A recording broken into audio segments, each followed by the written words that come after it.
Bonjour et bienvenue à toi dans cette nouvelle vidéo, c'est un plaisir de te retrouver aujourd'hui. Et dans cette vidéo, on va voir ensemble comment négocier le prix d'une maison, puisque vous êtes très nombreux à vous poser cette question dans la phase d'acquisition d'un logement, soit à titre de résidence principale, soit à titre d'investissement locatif. Et j'aimerais vous partager les principes les plus communs, les plus parfois pleins de bon sens, mais qui, dans la tâche émotionnelle que nous allons avoir avec la maison que nous avons repérée, va être parfois difficile à garder en perspective pour pouvoir bien négocier. Donc quand on souhaite devenir proprio, on essaye de tout faire pour faire baisser le prix proposé par le vendeur, et quand on cherche à acheter cette fameuse maison, on va vouloir l'acheter le moins cher possible par rapport parfois à notre budget ou par rapport simplement au prix annoncé, parce qu'on sait que c'est un défi à se poser. D'ailleurs, on se pose jamais vraiment la question de se dire que eh bien, les prix qui sont notés sont parfois des prix peut-être qui sont largement au-dessus du mètre carré, largement au-dessus du prix du marché. On sait qu'il faut négocier, mais sans vraiment connaître un petit peu les leviers, les principes importants à respecter. Et j'étais dans votre cas et j'aimerais vraiment que cette vidéo vous apporte beaucoup de nouvelles valeurs. Donc pour mettre toutes les chances de ton côté, voici les conseils les plus précieux que tu dois considérer pour bien négocier le prix de ta maison, et je te les partage dans cette vidéo. Mais juste avant cela, je me permets de me présenter, je m'appelle Auger Delay, j'investis mon temps à produire des écrits, des audios et des vidéos pour impacter des millions de personnes à trouver la confiance en eux dans les négociations de leur quotidien et leur permettre de réussir. Je t'invite dès maintenant à t'abonner à la chaîne YouTube pour ne pas rater les prochaines vidéos et redécouvrir les vidéos les plus populaires juste en dessous de la flèche rouge.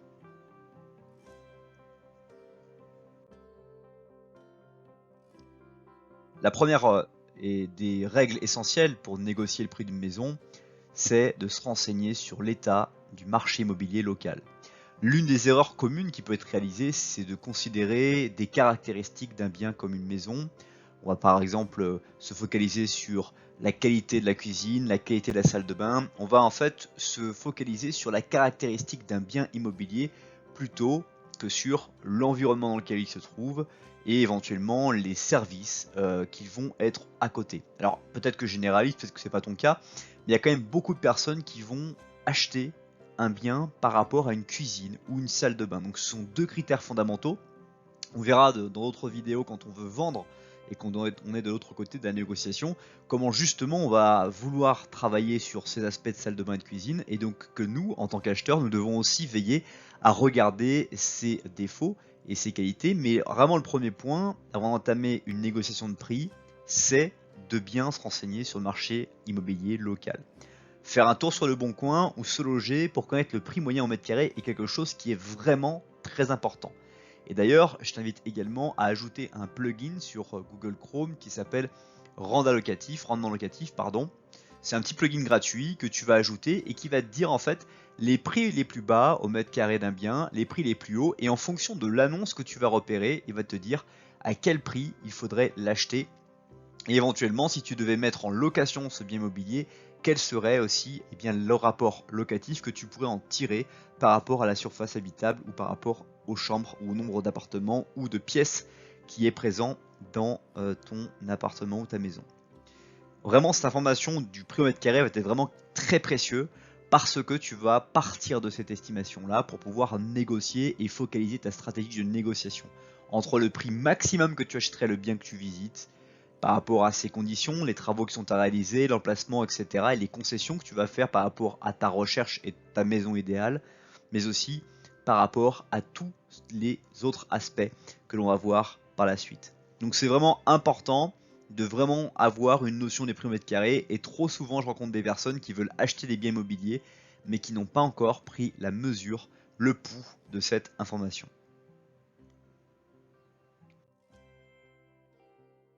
Ensuite, il y a vraiment quelque chose qui est fondamental pour pouvoir négocier le prix d'une maison et qui encore demande très peu de temps ou très peu d'analyse ou très peu d'expertise malgré ce que les gens pensent. Donc il y a vraiment une vision perçue sur l'expertise du métier des travaux qui en fait n'est pas vraiment quelque chose dont on doit avoir vraiment une pleine possession de ses moyens, des pleines compétences pour pouvoir négocier le prix d'une maison. Donc la première chose qu'il va falloir faire, c'est identifier les points faibles de la maison que vous allez acheter une fois la visite achevée, parce que ça va être des éléments que vous allez utiliser pour dire que la maison, elle est peut-être certes habitable quand vous allez l'acheter, mais vous allez devoir débourser un certain nombre de frais supplémentaires pour pouvoir peut-être repeindre, peut-être faire des sols, peut-être refaire de la salle de bain. Bref, vous allez avoir des dépenses qui vont être à refaire très importantes et qui vont avoir un impact et qui du coup font que l'estimation et le prix annoncé à la personne qui voulait vous vendre ce bien sont des prix qui sont beaucoup trop élevés. Donc grâce à ces éléments-là, vous allez avoir ces leviers-là. Évidemment, il va y avoir la partie physiologique et psychologique de comment vous allez interagir. On verra dans d'autres vidéos comment justement avoir la bonne attitude. Mais pour autant, toutes les imperfections que vous allez noter vont vous permettre de faire une liste extrêmement précise. Vous pouvez aussi par ailleurs refaire des visites de ce bien avec éventuellement des artisans si vous pensez que votre expertise, qu'il faut vraiment une expertise pour voir tout ça, mais de manière générale, il va y avoir des traces d'humidité, il va y avoir peut-être des moyens de fixation qui sont vraiment des cache-misères, ou peut-être des sols, des murs qui sont vraiment à reprendre, ou une façade à reprendre par exemple, ou une toiture qui est en mauvais état. Tous ces points vont être vraiment importants et cruciaux à intégrer dans votre négociation.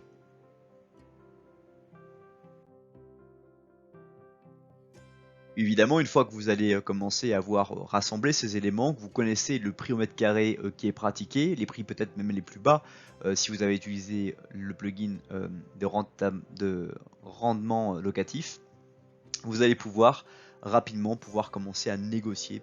Et donc vous allez préparer ces arguments-là en disant voilà, il ne faut pas que ce soit improvisé, il ne faut pas que je heurte éventuellement l'agent immobilier ou le particulier qui me vend sa maison. Il va falloir que je trouve la bonne formule, la bonne façon de faire. Et donc cela, il va falloir que je choisisse de lui dire que je suis intéressé par le bien. En revanche, j'aimerais avoir une conversation sur le délai dans lequel la personne veut vendre son bien. Parce que parfois, il n'est pas vraiment très clair que la personne elle veut partir dans 6 mois, dans 1 an, et qu'elle cherche à vendre beaucoup en avance par rapport à son projet.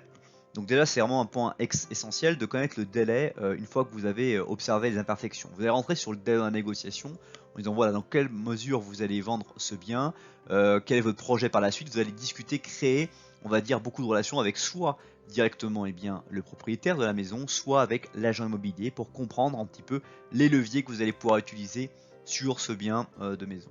Une fois que vous avez verrouillé le délai, de vous savoir vraiment si c'est à vendre très rapidement, s'il y a un temps qui va être, on va dire, compressible entre le compromis, la signature chez le notaire et puis la prise de possession des clés.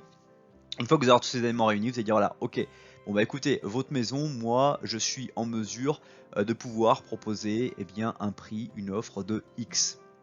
Et là, vous arrêtez de parler, le vendeur, ou en tout cas, quel que soit le type de vendeur face à qui vous allez avoir affaire, va commencer à mettre des objections sur votre prix. Ça passera jamais, je vais présenter ça au propriétaire. Le propriétaire va vous dire mais vous prenez pour qui, pourquoi dites-vous ça. Une conversation va rentrer et là vous allez devoir pas abîmer la relation que vous avez avec l'autre personne, mais au contraire venir démontrer que votre prix est vraiment, votre offre est vraiment basée sur des faits précis et les fameuses imperfections que vous avez relevées juste avant. Par exemple, vous allez dire, bah écoutez, aujourd'hui, effectivement, le prix d'annonce que vous aviez annoncé se situe dans la fourchette haute au mètre carré sur la zone dans laquelle on se trouve. En revanche, bah, comme vous pouvez le constater, avec les frais supplémentaires que je vais débourser pour pouvoir rénover la salle de bain, les frais supplémentaires que je vais rénover pour la cuisine, les peintures que je vais refaire, même les sols, comme le sol par exemple de cette pièce, vont faire que ce sont des coûts que je vais subir. Et après peut-être que éventuellement on peut s'arranger sur le fait que je vous donne les références du parquet pour que vous puissiez le faire poser ou que vous le posiez vous-même. Voilà, moi je suis ouvert, mais je pense que par facilité et par commodité, je préférerais le faire moi-même et ça vous éviterait des responsabilités supplémentaires sur ce genre d'activité. Et vous allez documenter et faire que votre prix proposé soit une somme qui soit presque dans l'esprit du vendeur, une somme à prendre ou à laisser.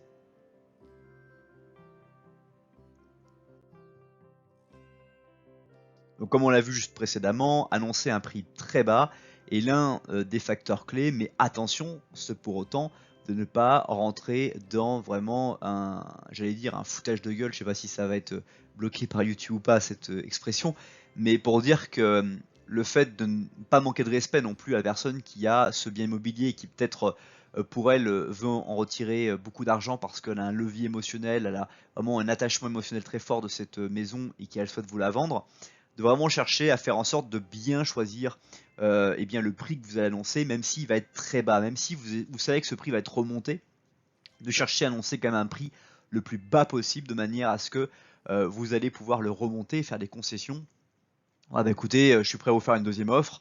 Voici ma deuxième offre par rapport au contenu de la relation. Et vraiment, c'est l'attitude, la manière dont vous allez échanger avec le vendeur qui va faire que ça va bonifier, donner envie au vendeur de lâcher prise parce qu'il sait quand vous annoncez le prix plus bas déjà que c'est le minimum qu'il peut en tirer. Et vous savez que le prix d'annonce, c'est le maximum que vous devrez payer. Donc déjà, vous avez créé une fourchette, vous avez établi une fourchette qui fait que maintenant, les deux parties vont discuter. Et plus vous allez chercher à discuter, plus vous allez en fait clôturer la vente parce que le vendeur va se retrouver un petit peu dans l'idée et dans l'obligation de vous vendre. Et ça, c'est vraiment quelque chose de très fort. Euh, Évidemment, le vendeur pourra vous faire une contre-proposition et va sans doute revoir son prix à la baisse pour être le plus proche possible de votre offre. Parfois, il va aussi vous demander de faire une nouvelle offre. Voilà, bah écoutez, je pense que vous vous trompez sur votre offre. Faites-moi une nouvelle offre parce que sinon, eh bien, je continue à voir d'autres personnes. D'ailleurs, j'ai une autre personne qui actuellement est intéressée par la maison et va vous commencer à vous mettre un peu de pression, surtout s'il est expérimenté. Et donc, le but, c'est de maintenir un lien dans cette négociation et essayer encore une fois, si vraiment ce bien vous intéresse, de le négocier dans la meilleure mesure possible, tout en permettant aussi au vendeur de faire une bonne affaire de son point de vue et que ce soit vraiment un partenariat gagnant-gagnant et pas gagnant-perdant comme trop souvent je peux voir des négociations qui aboutissent de cette manière. C'est déjà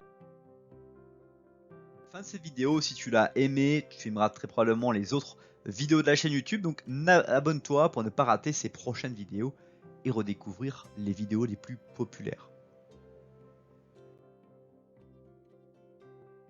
Aussi, je t'invite à cliquer sous la flèche bleue pour découvrir une nouvelle vidéo ou sous la flèche rouge pour encore une fois t'abonner à la chaîne. À bientôt.